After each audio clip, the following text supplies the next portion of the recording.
এজন্য আপনাদেরকে সাবধান, আপনাদের মধ্যে যারা ব্যবসায়িক আছে স্বল্প, আপনারা স্বল্প লাভ করেন, একদম মানুষের গলায় ছুরি বসে টাকা নিয়েন না।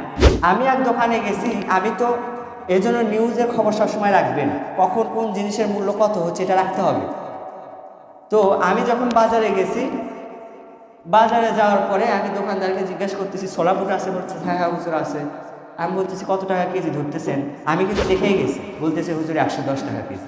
আমি একটু 5 টাকা কমায় বললাম 105 টাকা কেজি হওয়ার কথা, বেশি কমালাম না, কারণ ওই লোক ও তো ব্যবসা করতে হবে। 105 টাকা কেজি বলতেছে, আপনাকে যদি কেউ দেয় সেখান থেকে নেন, 110-এর নিচে আপনাকে বলতেছে কমান কিছু, বলতেছে না হুজুর 110ই, 1 টাকাও কমবে না।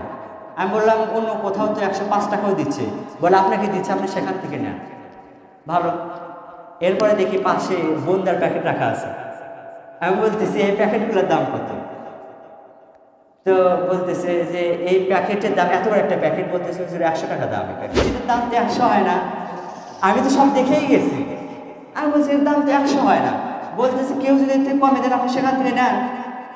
100-র নিচে 1 টাকাও সেখান থেকে বের হয়ে পাশের দোকানে গেছি, যা বলুন ছোলা বুট আছে, বলতেছে হ্যাঁ। আমি বলতেছি কত ধরবেন, বলে 100 টাকা কেজি ধরবেন।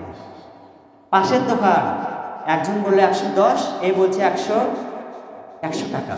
আমি বললাম 100 টাকা তো হয় না, আরেকটু কমান। বলে হুজুর 98 টাকা কেজি ধরবো, এর থেকে আর কমাইতে পারবো। সুবহানাল্লাহ, কত সুন্দর ব্যবসা। একজন বলতেছে 100, ও 98 করতেছে, আর ও বলছে যে আমি 110-এর থেকে 1 টাকাও কমাইতে পারবো। আচ্ছা বোনটা তো আপনি এখান থেকে প্যাকেট কত নেবেন? বলে হুজুর এটা 70 টাকা প্যাকেট, এর থেকে 1 টাকাও কমানো যাবে না।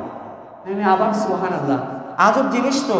আপনি যখন কোনো জিনিস, অসম্ভব জিনিস দেখবেন, আজব দেখবেন, ওই সময় সুবহানাল্লাহ করবেন। আমি সুবহানাল্লাহ, এটা তো আরো চমৎকার।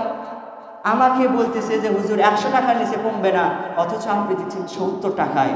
তাহলে এই ব্যক্তি যে আমার সাথে এইভাবে ব্যবসা করছে, যে মানুষকে এইভাবে ধোঁকা দিচ্ছে, এর রোজা কি হচ্ছে?